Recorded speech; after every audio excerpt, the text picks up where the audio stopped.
Hey there guys, my name is Marcus, and in this video I'll show you a simple way how you can invite friends on Revolut. So let's start.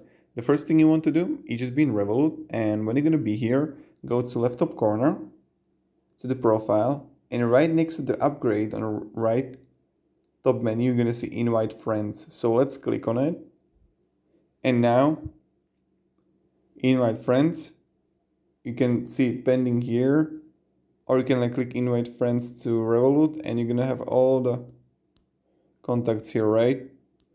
And you just press someone like, I don't know, here, and you click send invitation. And this is pretty much it, how you can invite friends to Revolut. Thank you very much everybody for watching. If you have any questions guys, ask me down in comments, and have a great day and goodbye. See ya.